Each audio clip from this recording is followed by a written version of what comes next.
र हामीले नेपालको कम्युनिस्ट आन्दोलनका माध्यमबाट जे सपनाहरू देखेका थियौँ ती सपनाहरूलाई अधिकारको आन्दोलनका रूपमा हामीले 7 सालदेखि आजसम्म नेपालको राजनीतिमा अधिकारका प्रश्नहरूलाई स्थापित गर्ने कुरामा अत्यन्त महत्त्वपूर्ण भूमिका निर्वाह गर्यौँ।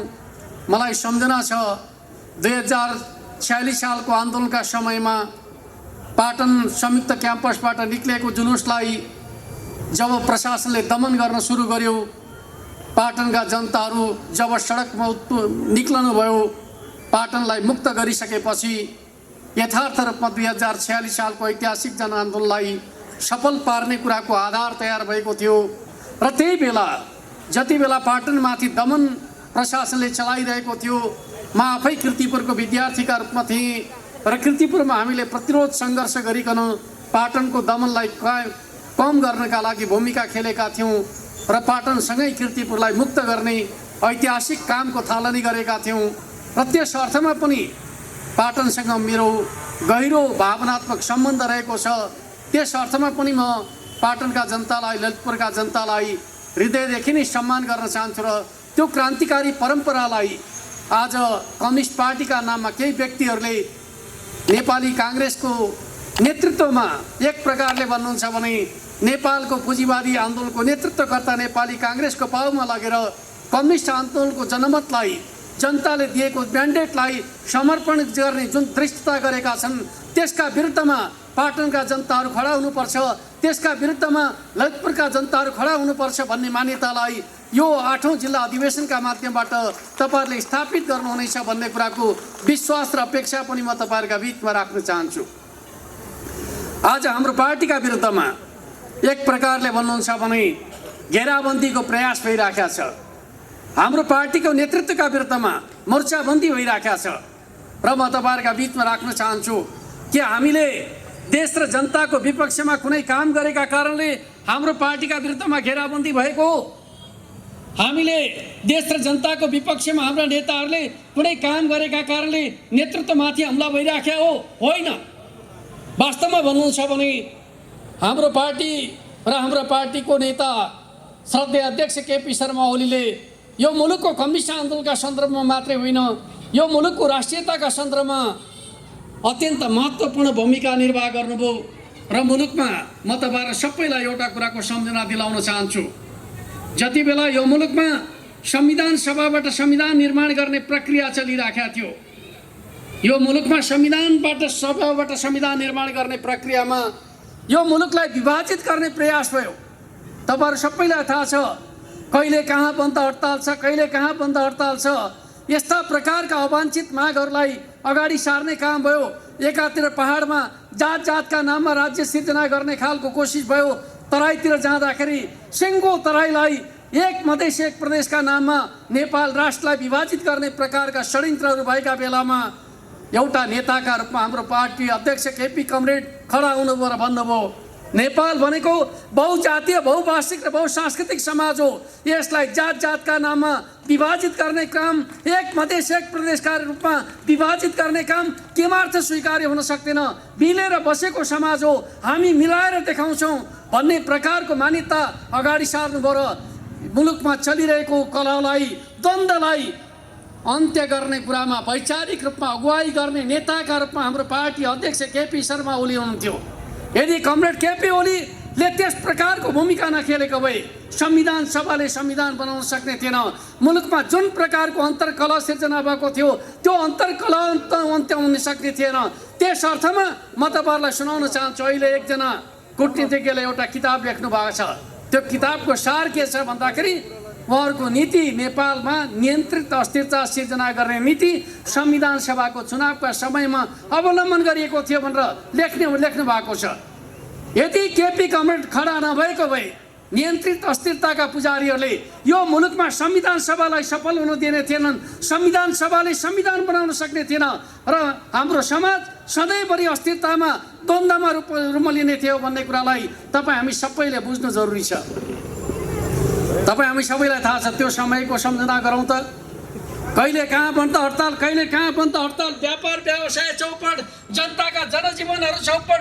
त्यस प्रकारको गाली लाग्दो अवस्थाबाट यो मुलुकलाई मुक्त पार्ने कुराको अगुवाई कसले गरेको थियो भन्दाखेरि हाम्रो पार्टी नेकपा एमाले गरेको थियो र त्यो कामको नेतृत्व कसले गरेको थियो भन्दाखेरि हाम्रो पार्टीको अध्यक्ष केपी शर्मा ओलीले गर्नुभएको थियो। आज हामी माथिको प्रहार, हाम्रो नेतृत्वमाथिको प्रहार संविधान सभालाई सफल बनाए बापतको प्रहारका रूपमा बुझ्नु जरुरी छ भन्ने कुरा म तपाईहरुका बीचमा राख्न चाहन्छु।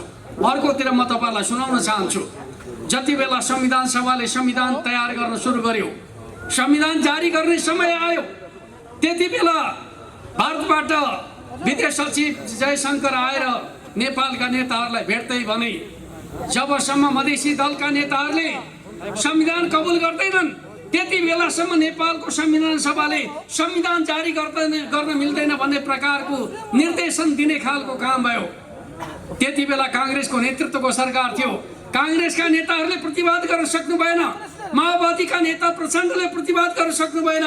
तर जब केपी ओलीलाई भेट्नका लागि जयशंकर जानुभयो र केपी कमरेडले भन्नुभयो संविधान सभाको काम संविधान बनाउने हो, तपाईहरुले भारतमा संविधान बनाउँदाखेरि सबको सहमतिमा संविधान जारी गर्नु भएको थियो। जब तपाईहरुले सबैको सहमतिमा संविधान जारी गर्न सक्नु भएन भने तपाईहरुले हामीलाई सबको सहमतिमा संविधान जारी गर्नुपर्छ भनेर भन्न सक्नुहुन्छ? सक्नुहुन्न। त्यस अर्थमा संविधान सभाको काम संविधान जारी गर्ने हो, हामी संविधान जारी गर्छौं र हाम्रो मुलुकमा कसैले संविधान प्रति असहमति जनाउँछ भने त्यसलाई सम्बोधन गर्ने र समाधान गर्ने जिम्मा हाम्रो जिम्मा हो, तपाईहरुले चिन्ता गर्नु पर्दैन भनेर भन्न सक्ने नेता केपी ओली हो। आज उहाँमाथिको प्रहार त्यस कारणले हो भन्ने कुरालाई तपाई हामी सबैले बुझ्नु जरुरी छ। तपाईहरु सबैलाई थाहा छ, संविधान जारी गरेपछि यो मुलुकमा नाकाबन्दी लगाइयो। सुशील कोइराला प्रधानमन्त्री हुनुहुन्थ्यो, नाकाबन्दीलाई नाकाबन्दी भन्न सक्नु भएन। तर जब केपी ओली प्रधानमन्त्री हुनुभयो जनताको साथमा नाकाबन्दीको सामना गरेर डटेर जनतालाई विश्वासमा लिएर अगाडि बढ्नुभयो र पहिलो पटक नेपालले नाकाबन्दीलाई असफल पार्न सफल भयो र अब हामी सबैलाई विश्वास बढ्या छ। अब नेपालमा कसैले भविष्यमा नाकाबन्दी लगाउने आँट नगर्ने प्रकारको परिस्थिति कसैले सिर्जना गरेको छ भने त्यो नेकपा एमाले पार्टीले सिर्जना गरेको छ। किनकि हामीले नेपालको विकासका प्रयासका सन्दर्भका बारेमा चर्चा गर्दाखेरि छिमेकी मित्र राष्ट्र चीनसँग हामीले व्यापार र पारमाणु सम्झौता गरेका छौं र उत्तर दक्षिण करिडोरहरूको निर्माण गर्दैछौं। 7-7वटा करिडोरहरूको निर्माण हुँदैछन् भारत र चीनलाई जोड्ने हिसाबले। कसैले नाकाबन्दी लगाउने कुरा गर्यो भने अब नेपाल कहिले बन्द हुन सक्दैन। नेपालको जुन प्रकारको एक प्रकारको बहुपरिवेशित अवस्था थियो त्यो बहुपरिवेशित अवस्थालाई भूजडित अवस्थाका रूपमा रूपान्तरित गर्न सफल रहेको पार्टी कुन हो त भन्दाखेरि नेकपा एमाले हो। आज नेकपा एमालेमाथि नेकपा एमालेको नेतृत्वमाथि जुन प्रकारको प्रहार भइरहेको छ त्यो काममाथिको आक्रमण हो भन्ने कुरालाई तपाई हामी सबैले बुझ्नु जरुरी छ भन्ने कुरा म तपाईहरुका बीचमा राख्न चाहन्छु। अर्कोतिर राष्ट्रिय स्वाधीनता र स्वाभिमानका प्रश्नमा म तपाईहरुलाई सुनाउन चाहन्छु। हाम्रो पार्टीको नेता केपी ओली प्रधानमन्त्री भएका बखत धेरैले भन्थे छिमेकीसँग सम्बन्ध बिगारेर जीवन चल्छ भनेर प्रश्न गर्ने गर्थे। तर जब उहाँ प्रधानमन्त्री हुनुभयो भारत भ्रमणमा जाँदाखेरि म तपाईहरुलाई सुनाउन चाहन्छु, ऐतिहासिक सहमति गर्ने कुरामा सफलता हासिल गर्नुभयो। कलकत्ता पोर्टको विकल्प त्यही समयमा प्राप्त भयो। पेट्रोलियम पदार्थ ढुवानी गर्नका लागि पाइपलाइन बिछाउने खालको सम्झौता त्यही समयमा भयो। त्यही समयमा म तपाईहरुलाई सुनाउन चाहन्छु, नेपालमा 18 घण्टा लोड सेडिङ हुने गर्थ्यो। विद्युत व्यापार सम्झौता गरिकन उहाँले लोड सेडिङ अन्त्यको आधार तयार गर्नुभयो र आज हामी उज्यालो नेपालको सपना देख्न सफल भएका छौं। त्यसको भूमिका निर्वाह गर्ने खालको काम पनि त्यही समयमा भएको थियो भन्ने कुरालाई तपाई हामी सबैले बुझ्नु जरुरी छ। अर्कोतिर भारत र नेपालका बीचमा भएका असमान सन्धि सम्झौताहरूको पुनरावलोकन गर्नका लागि विज्ञहरूको एउटा समूह गठन गर्ने कुरामा सफलता हासिल गर्नुभयो र भारततर्फका 4 जना नेपालतर्फका 4 जना विज्ञहरू भएर एउटा प्रतिवेदन तयार भएको छ। त्यो प्रतिवेदन नेपालका पक्षमा छ। भारत सरकार त्यो प्रतिवेदन बुझ्न मानिराखेका छैन। हामी भन्छौं दुई देशका प्रतिनिधिहरू मिलेर बनेको प्रतिवेदन लागू गर्नुपर्छ, यो हाम्रो मान्यता हो। यति बेला हाम्रा विरुद्धमा घेराबन्दी गर्नेहरू, हाम्रा विरुद्धमा आक्रमण गर्नेहरू त्यो प्रतिवेदनलाई निष्क्रिय बनाउने षड्यन्त्र गरिरहेका छन् भन्ने कुरालाई हामीले बुझ्नु जरुरी छ भन्ने कुरा पनि म तपाईहरुका बीचमा राख्न चाहन्छु। अर्कोतर्फ नेपालको सीमा मिचिएका कुराहरू त हामी सुन्दै आएका थियौं, तर नेपालको नक्सामा नेपालको भूभाग नसमेटिएको कुरा कसैले पत्ता लगाउन सकेका थिएन। जब केपी ओली प्रधानमन्त्री हुनुभयो, नेपालको नक्सामा नेपालको भूमि नरहेको कुरा पत्ता लगाएर उहाँले प्रमाण जुटाएर नेपालको भूमिलाई नेपालको नक्सामा सामेल गर्ने खालको काम गर्नुभयो। आज हामी चुच्चे नक्सा भनेर भन्ने गर्छौं, त्यो चुच्चे नक्सालाई नेपालको निशान छापमा समाविष्ट गर्नका लागि संविधान संशोधन गर्ने कामको नेतृत्व गर्नुभयो। सर्वसम्मतिका आधारमा संविधानमा त्यो नक्सालाई समावेश गर्ने खालको काम भयो।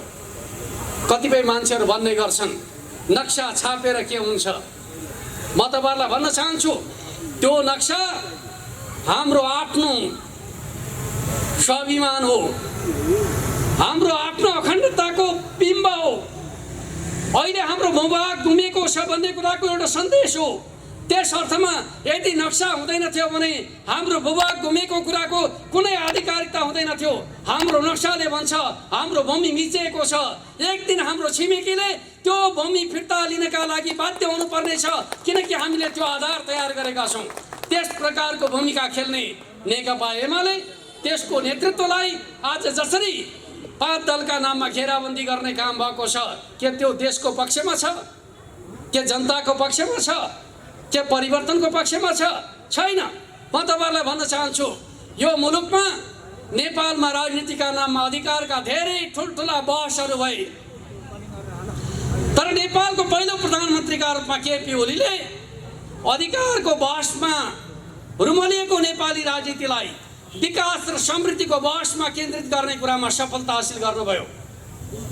र म तपाईहरुलाई सुनाउन चाहन्छु, उहाँले जनताका मुर्झाएका सपनाहरूलाई जागृत गर्ने खालको काम गर्नुभयो।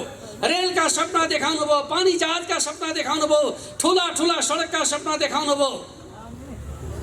र हिजो मजाक उडाउनेहरू, रेलको कुरा गर्दाखेरि कागजको रेल बनाउनेहरू कति निरै र कमजोर रहेछन् भन्ने कुरा त जब हाम्रा छिमेकका राष्ट्र प्रमुखहरू आए, उनीहरूले भने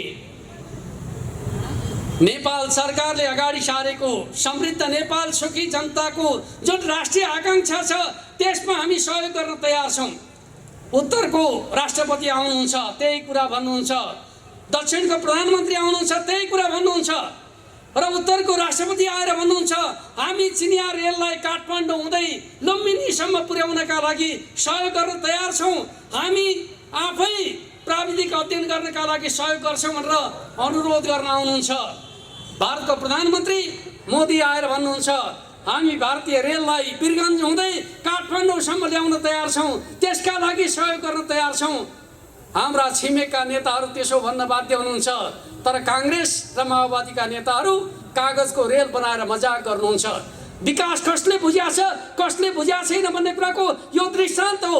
मुलुक बनाउन कसले सक्छ, कसले सक्दैन भन्ने कुराको यो दृष्टान्त हो। जसले सपना देख्न सक्दैन त्यसले समाज बदल्न सक्दैन, जसले सपना देख्न सक्छ त्यसले समाजलाई बदल्न सक्छ। समाजलाई बदल्न सक्ने ताकत कसैसँग छ भने त्यो नेकपा एमालेसँग छ भन्ने कुरा म तपाईहरुसँग राख्न चाहन्छु।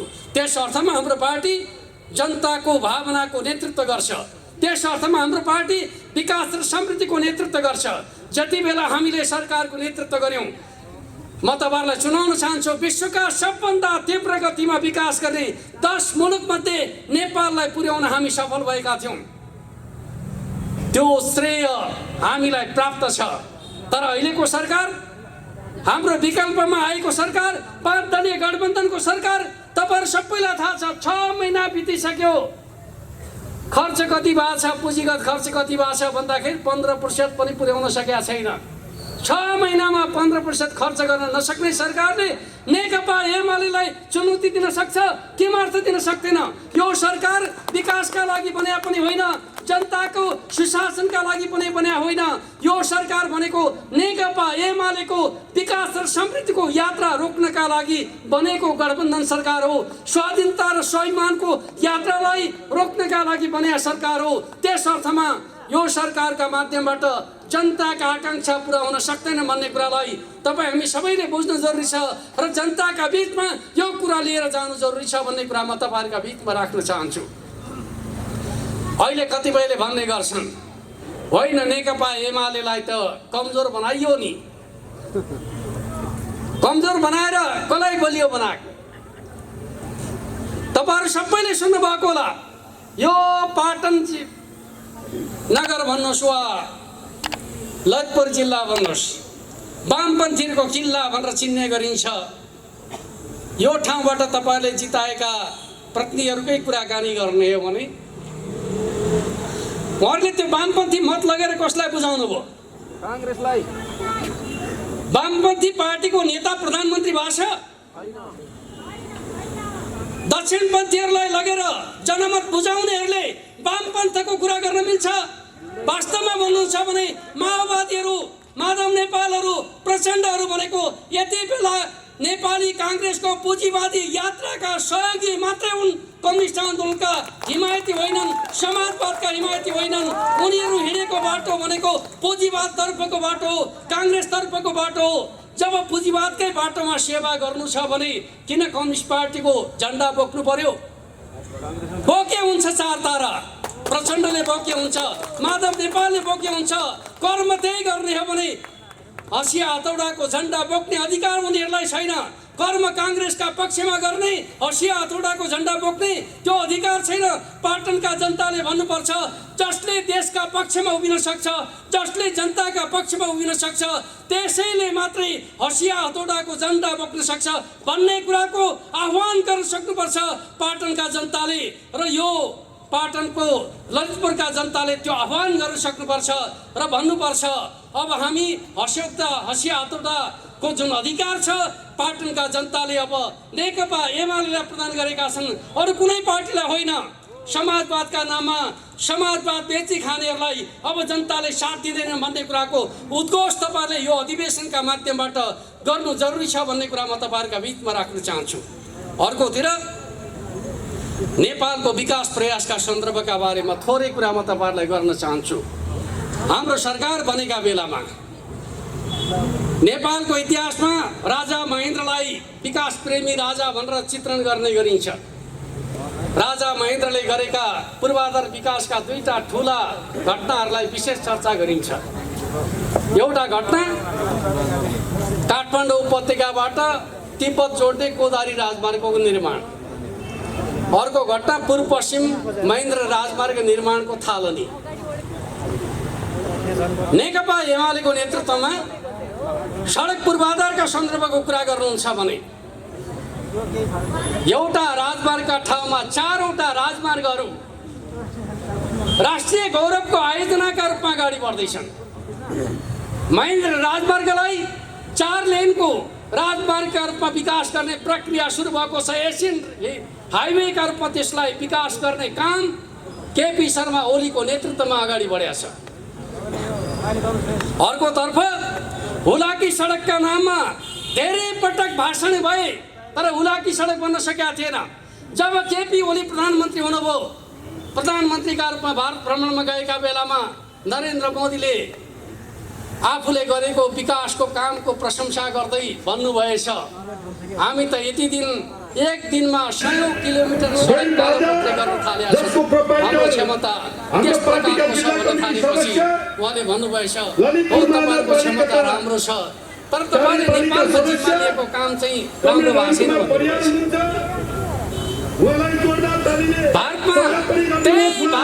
भारतमा चाहिँ काम हुन सक्ने, त्यही भारतले जिम्मा लिएको नेपालको काम चाहिँ हुन नसक्ने 100 वर्षदेखि तराई मधेसका जनताले देखिरहेको सपनाको रूपमा रहेको हुलाकी सडक भारतले बनाउने जिम्मा लिएर किन बनाउन सकेन भन्ने प्रश्न गरिसकेपछि ल त्यसो भए यो सडक अब तपाईँहरू आफै बनाउनुहोस् भनेर जिम्मा दिएपछि नेपाल सरकारले बनाउन सुरु गर्यो। पहिले हुलाकी सडकका लागि 2 अरब 3 अरब रुपियाँ छुट्याइने गर्थ्यो। केपी ओली प्रधानमन्त्री भएपछि पहिल्यै वर्ष 13 अरब रुपियाँ हुलाकी सडकका लागि छुट्याएर त्यसलाई तीव्रता दिने खालको काम भयो। आज हुलाकी सडक 70% भूभागमा हुलाकी सडक निर्माणको काम सम्पन्न भइसकेको छ। आज तराई मधेसका जनताहरू नेकपा एमाले जिन्दाबाद भन्ने ठाउँमा पुगेका छन्। किन भन्दाखेरि उनीहरूको सदियौँदेखिको सपना कसैले पुरा गरेको छ भने नेकपा एमाले पुरा गरेको छ, विकासको माध्यमबाट नेतृत्व गरेको छ। र मैले तपाईँहरूलाई भन्दै थिएँ 7वटा करिडोरहरू हामीले भारत र चीनलाई जोड्ने गरी बनाइराखेका छौँ। अर्कोतर्फ हवाई यातायातको कुरा गर्ने गर्नुहुन्छ भने एउटा त्रिभुवन अन्तर्राष्ट्रिय विमानस्थलको हालत के थियो नेकपा एमालेको सरकार बन्नुभन्दा पहिले? अत्यन्त कमजोर हालतमा थियो। आज हेर्नुहुन्छ भने हाम्रो नेपालमा 8वटा विमानस्थलहरूमा रात्रिकालीन उडान र अवतरण हुने खालको सुनिश्चितता भएको छ। 10-11 बजीसम्म पनि उडान हुन सक्ने आधार तयार भएको छ। यो कसले गर्यो भन्दाखेरि नेकपा एमालेको नेतृत्वको सरकारका पालामा भयो। आज पहाडी जिल्लामा रहेका सबै एयरपोर्टहरूका धावन मार्गहरू कालोपत्रे भएका छन्, यही समयमा भएका छन्। हवाई यातायातको क्षेत्रमा क्रान्ति भएको छ। 2वटा अन्तर्राष्ट्रिय स्तरका विमानस्थलहरू निर्माण सम्पन्न भएका छन्, परीक्षणको प्रतीक्षामा छन्। त्यस प्रकारको स्थिति र आधार हामीले बनाएका छौँ। ऊर्जा विकासको क्षेत्रको कुराकानी गर्नुहुन्छ भने नेपालले 100 वर्षमा 700 मेगावाट बिजुली उत्पादन गर्न सक्यो। दक्षिण एसियामा सबभन्दा पहिले बिजुली बाल्ने मुलुक भनेको नेपाल भनेर चिनिन्थ्यो। पर्फेक्ट जलविद्युत आयोजनामा सबभन्दा पहिले बिजुली बालिएको थियो नेपालमा। तर 100 वर्षसम्म नेपालले जम्मा 700 मेगावाट बिजुली उत्पादन गर्न सक्यो। तर तपाईँले अघिल्लो वर्षको बजेट सुन्न पाउनुभयो भएन। अर्थमन्त्रीले बजेट भाषण गर्दा सुनाउनु भयो यो वर्ष नेपालको नेसनल ग्रिडमा 1000 मेगावाट बिजुली 1 वर्षमा जोडिँदैछ भन्ने कुरा सुनाउनु भयो। 100 वर्षमा 700 मेगावाट, 1 वर्षमा 1000 मेगावाट काम कसले गर्दो रहेछ यसले प्रमाणित गर्दैन। त्यस अर्थमा म तपाईँहरूका बिचमा भन्न चाहन्छु हामीले हाम्रो पालामा विकासको कामलाई तीव्रता दिएका थियौँ। र त्यति मात्रै होइन, स्वास्थ्यका क्षेत्रको कुराकानी गर्नुहुन्छ भने कोभिडको महामारीका बिचमा हामीले जे काम गर्यौँ अन्तर्राष्ट्रिय समुदायले नेपालले गरेको कामको उच्च प्रशंसा गरेको छ। र स्वास्थ्य पूर्वाधारका विकासका क्षेत्रमा युगान्तकारी काम भएको छ। सबभन्दा धेरै बजेट परिचालित गर्ने र तपाईँहरूलाई सुनाउन चाहन्छु एकै दिन हामीले झन्डै 400 आधारभूत अस्पताल निर्माणका लागि शिलान्यास गर्ने कामको नेतृत्व समेत हाम्रो पार्टीको सरकारले गरेको थियो। स्वास्थ्य क्षेत्रमा हामीले स्वास्थ्य बिमाका माध्यमबाट एउटा नयाँ आधार तयार गर्ने खालको काम गर्यौँ। शिक्षाका क्षेत्रमा हामीले प्राविधिक शिक्षाको आधार तयार गर्ने खालको महत्त्वपूर्ण काम गरेका छौँ। प्राविधिक विश्वविद्यालय स्थापना गर्ने काम गरेका छौँ। अर्कोतिर म तपाईँहरूलाई सुनाउन चाहन्छु सामाजिक सुरक्षा भत्ताको कुराकानी गर्नुहुन्छ भने नेकपा एमालेको ब्रान्ड हो सामाजिक सुरक्षा कार्यक्रम। मनमोहनका पालामा सुरु गरेको 100 रुपियाँको वृद्ध भत्ता आज 4000 पुर्याएका छौँ हामीले। र हामी सरकारमा रहेको भए चुनावमा जाँदाखेरि त्यो सामाजिक सुरक्षा भत्ता हामीले 5000 पुर्याउने कबुल गरेका थियौँ, 5000 पुर्याउने थियौँ। तर यो सरकार के गर्छ ठेगान छैन, किनकि यो सरकार जनताको हितका पक्षमा गठन भएकै सरकार होइन भन्ने कुरालाई तपाईँ हामी सबैले बुझ्नु जरुरी छ भन्ने कुरा म तपाईँहरूका बिचमा राख्न चाहन्छु। अर्कोतर्फ हाम्रो विकासका सन्दर्भको कुराकानी गर्नुहुन्छ भने यो मुलुकमा हामीले जुन आधारशिला तयार गरेका छौँ अहिले सरकार बनिसकेपछि यो सरकारले के गर्यो त भन्दाखेरि केपी ओलीको नेतृत्वको सरकारले सुरु गर्न थालेका 1400वटा आयोजना कटौती गर्ने काम गर्यो। र कालो धनलाई नेपाल भित्र्याउने खालको र एक प्रकारले भन्नुहुन्छ भने स्रोत नखोल्ने खालको कानुन बनाउने खालको काम गर्यो। यिनीहरूले कसको सेवा गर्दा रहेछन् भन्ने कुरा यसले पुष्टि गर्दैन। यिनीहरूले गर्ने सेवा भनेको ठुला ठालुहरूका लागि, तस्करहरूका लागि, मुनाफाखोरहरूका लागि उनीहरूले सेवा गर्छन् भन्ने कुरा बजेटका बेलामा अर्थमन्त्रीले जुन प्रकारका नीतिहरू अगाडि सारे त्यो नीतिले नेपालको अर्थतन्त्र अहिले रसातलमा पुग्दैछ। तपाईँहरू सबैलाई थाहा छ अहिले अर्थतन्त्रको हालत के छ। मूल्य वृद्धि बढेको छ, मौद्रिक तरलतामा सङ्कट आएको छ, विदेशी मुद्राको सञ्चिति घटेको छ र एक प्रकारले बैंकमा भन्नुहुन्छ भने पैसाको अभाव हुन थालेको छ, विकास निर्माणका कामहरू ठप्प भएका छन्। यस प्रकारको अवस्था लामो समय रहने हो भने नेपाल राज्य सङ्कटमा पर्ने अवस्था छ। त्यस अर्थमा फेरि यो मुलुक बनाउने हो भने एमाले चाहियो, एमाले चाहियो। अब जनताले भन्न सुरु गरेका छन्। म तपाईँलाई सुनाउन चाहन्छु, यो एमाले चाहियो भन्ने कुरा के नेकपा एमालेका नेता कार्यकर्ताहरूको कुरा मात्रै हो? होइन। 10औं राष्ट्रिय महाधिवेशनका समयमा हामीले उद्घाटन समारोहको आयोजना गऱ्यौँ चितवनको भरतपुरमा, नारायणी नदीको किनारमा। र हामीले आह्वान गर्दाखेरि कति मान्छे आउँछन् भन्ने कुराको अनुमान हामी आफैलाई नभएको अवस्थाको जनताको सहभागिता रह्यो। काठमाडौँबाट जाने बासिन्दाहरू रामनगरमा उत्रेर 10-15 किलोमिटर पैदल यात्रा गरिकन कार्यक्रम थलोमा जानु पर्यो। पूर्वबाट आउनेहरू टाढीबाट पैदल यात्रा गर्नु पर्यो। पश्चिमबाट आउनेहरू गैडाकोट नगरपालिका प्रवेश नगर्दै गाडी रोकेर पैदल यात्रा गर्नुपर्ने स्थिति उत्पन्न भयो। र नारायणी नदीको पुल कट्नका लागि मात्रै मान्छेलाई 1.5-2 घण्टाको समय लागेका कुरा यात्रा गर्नेहरू बताउँछन्। कति मान्छे आए भन्ने कुरा त्यसैले बताउँछ ती मान्छे किन आए, कसैले बोकेर ल्याएको हो? एउटा विश्वासमा आए। जनताका पक्षमा काम गर्ने सरकारलाई षड्यन्त्रद्वारा ढालिएको छ, खबरदार भन्न आए। जनताको एकता प्रकट भएको छ। त्यस अर्थमा म तपाईँहरूका बिचमा के भन्न चाहन्छु भन्दाखेरि हामीले 10औं राष्ट्रिय महाधिवेशनबाट हाम्रो पार्टीलाई वैचारिक हिसाबले, सङ्गठनात्मक हिसाबले एकताबद्ध गरेका छौँ। अब हाम्रो पार्टी एउटै लयमा, एउटै तालमा, एउटै उद्देश्यमा अगाडि बढ्न सक्ने सामर्थ्य राख्ने पार्टीका रूपमा नेकपा एमालेको विकास भएको छ। अब यो पार्टी ठुलो पार्टी बनाउने मात्रै हाम्रो उद्देश्य होइन। म तपाईँलाई के कुरा बताउन चाहन्छु भन्दाखेरि यो पार्टीलाई ठुलो बनाउनुको उद्देश्य समाजलाई बदल्नु हो, राष्ट्रको निर्माण गर्नु हो, राष्ट्रको स्वाधीनता र स्वाभिमानलाई उच्च बनाउने हो। त्यस अर्थमा हामी यो मुलुकमा नेकपा एमालेलाई देशकै बलियो शक्तिका रूपमा उभ्याउन चाहन्छौँ, ताकि यो मुलुकमाथि कसैले पनि गिद्धे दृष्टि लगाउन नसकोस्। र नेपालका राजनीतिक दलहरू कमजोर भयो भने नेपाल राष्ट्र कमजोर हुन्छ। त्यस अर्थमा अब हामी जनतालाई भन्न चाहन्छौँ, यदि तपाईँ देशको स्वाधीनता र स्वाभिमान चाहनुहुन्छ भने अलग अलग पार्टीमा बस्नुपर्ने आवश्यकता छैन। देशभक्त नागरिकहरू तपाईँहरू सबै नेकपा एमालेमा आउनुहोस्। नेकपा एमालेले नै देशको रक्षा गर्छ, देशलाई बलियो बनाउँछ, स्वाधीनता र स्वाभिमानलाई उच्च बनाउँछ। तपाईँ नागरिकहरू विकास र समृद्धि चाहनुहुन्छ भने यो मुलुकमा विकास कसले गर्छ थाहा भइसक्यो। अब विकासका नाममा काङ्ग्रेसका पछि लाग्ने, विकासका नाममा माओवादीका पछि लाग्ने, विकासका नाममा राप्रपाका पछि लाग्ने कुनै आवश्यकता छैन। तपाईँ विकास चाहनुहुन्छ भने विकासको नेतृत्व गर्ने पार्टी भनेको नेकपा एमाले हो, जसले विकास र समृद्धिको कुरा गर्नुहुन्छ। अब अरू पार्टीमा बस्नुपर्ने कुनै आवश्यकता छैन। आउनुहोस् नेकपा एमालेमा मिलेर राष्ट्र बनाउने अभियानको नेतृत्व गरौँ। हामी सबैसँग हातेमालो गर्नका लागि तयार छौँ। देश बनाउनेहरू जुट्नुहोस् एमालेको झन्डा मुनि, हामी साथमा हिँड्न तयार छौँ। हामीले यो आह्वान गरेका छौँ। अर्कोतिर म तपाईँहरूलाई भन्न चाहन्छु, साँच्चै हामी यो देशलाई समाजवादको बाटोमा हिँडाउन चाहन्छौँ।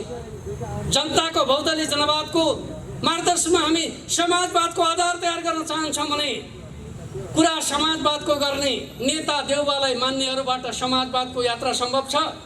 छैन। समाजवादको यात्राका लागि जति पनि वामपन्थी शक्तिहरू हुनुहुन्छ, जसले कम्युनिजममा विश्वास गर्नुहुन्छ, समाजवादतर्फको यात्रामा हिँड्ने भने काङ्ग्रेसका पछि लाग्ने नेताका पछाडि होइन, एमालेका पछाडि आउनुहोस्। एमालेले समाजवादको नेतृत्व गर्छ, परिवर्तनको नेतृत्व गर्छ, जनताको जीवनमा परिवर्तन ल्याउँछ। त्यो दिशामा अगाडि बढ्नका लागि म आह्वान गर्न चाहन्छु। र उद्घोषक कमरेडले सुनाउनु भयो, होइन हामी ललितपुरका कार्यकर्ताहरूको के जिम्मेवारी छ भन्नुभयो। म त भन्छु यो वामपन्थीहरूको आधारभूमि, वामपन्थी जनमतलाई खण्डित गर्ने जुन षड्यन्त्र भयो यो मुलुकमा, त्यो षड्यन्त्रलाई असफल पार्ने जिम्मेवारी तपाईँ कार्यकर्ताहरूको काँधमा छ। अब तपाईँहरूले भन्नुपर्छ ललितपुरका जनतालाई, वामपन्थी जनमतलाई विभाजित गर्ने कामका विरुद्धमा अब हामी लाग्नेछौँ। वामपन्थी जनमतलाई नेकपा एमालेको नेतृत्वमा परिचालित गर्नेछौँ र ललितपुरको समृद्धि र विकास अब नेकपा एमालेको नेतृत्वमा मात्रै सम्भव हुन्छ भन्ने कुराको आह्वान र उद्घोष गर्दै तपाईँहरू अगाडि बढ्नुहुनेछ भन्ने कुराको अपेक्षा र विश्वास म तपाईँहरूका बिचमा राख्न चाहन्छु।